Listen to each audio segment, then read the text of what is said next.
are you ready to go through a contest prep?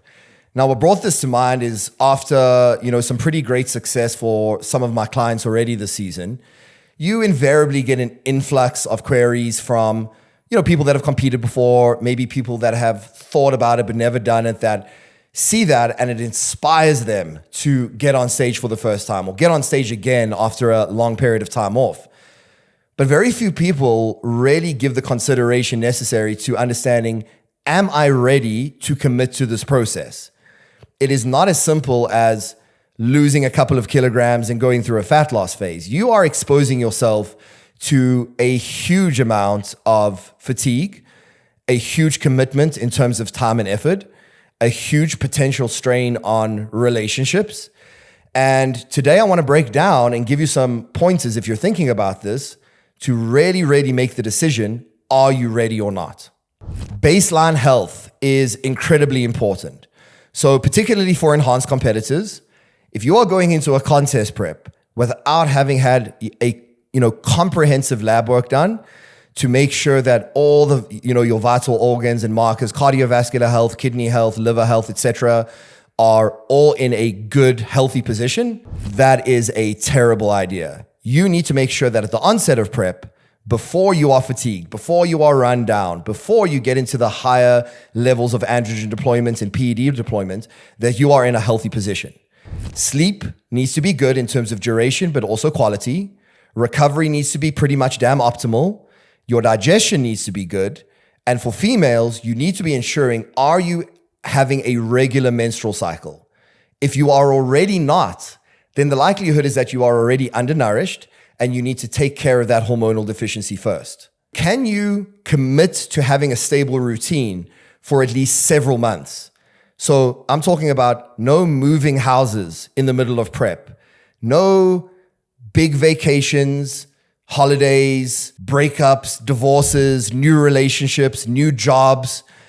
If you feel like any stuff like that might be on your radar, you're going to be going through then 2 or 3 of the most stressful things you can go through mentally and physically at the same time.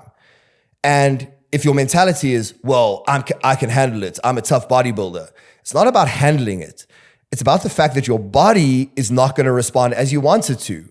And then you are going to do yourself a disservice by getting on stage with a look that is not representative of your best.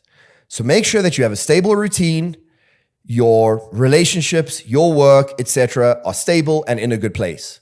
You need to make sure that you are at least at an estimated maintenance caloric intake, and you are in fact maintaining your weight at that level.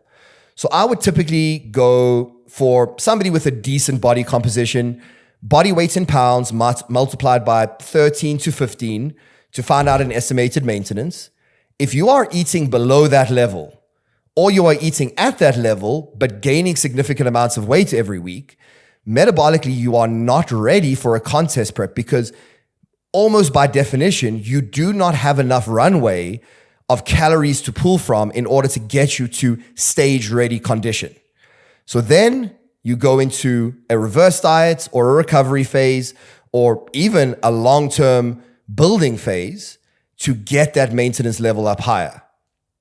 If you're trying to start your contest prep eating under maintenance calories, you're essentially just spending on a credit card and you're eventually going to hit your limit and now you're in debt and you're not going to be able to recover from it. You also need to make sure, and this is obviously has different relevance to different divisions, your training history matters. So jumping into a contest prep just because it looks glamorous to be on stage does not make much sense if you can't be guaranteed that you have enough muscle to compete in whatever division you want to be competing in. Generally speaking, and I mean, there are obviously going to be some genetic outliers out there that can train for 6 or 12 months and have enough muscle to get on stage and represent themselves well. But make sure that you at least have about, for most people, 3 to 4 years of a good, solid training history where you are training regularly, you are tracking your workouts and seeing regular progressive overload, and you have data to support the fact that you have put on a significant amount of muscle tissue.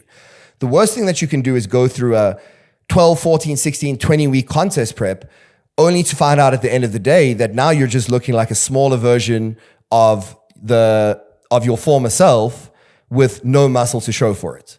So contest prep and being on stage looks glamorous, but the real competitive physiques are built in the off season. Finally, psychological readiness.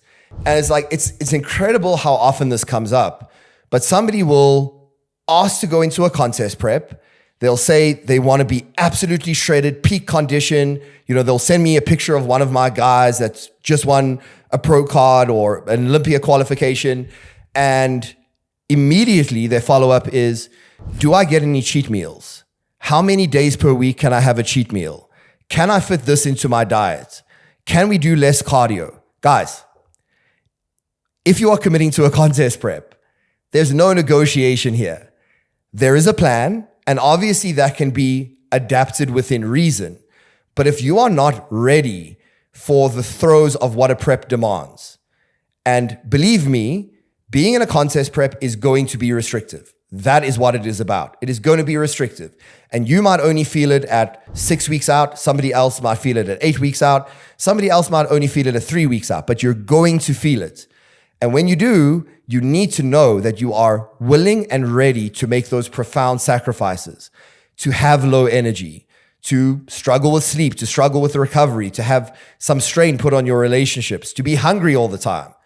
These are normal requirements of being in a contest prep that can be managed, but not eliminated. Now, the reality is that bodybuilding isn't going to last forever. You're only going to have so many good preps in your life. And the more time you spend performing substandard preps, exposing yourself to that kind of stress without getting the desired result, the more you're just spinning your wheels and you're never going to be reaching your potential. So make sure that you have all these pieces in place before deciding moving into a contest prep is the right idea. Not only because it's a healthy decision, not only because it's a smart decision, but because if you care about your career and you want to take it far in the sport, you want to make sure that every prep counts and brings you to the greatest level of development along the road.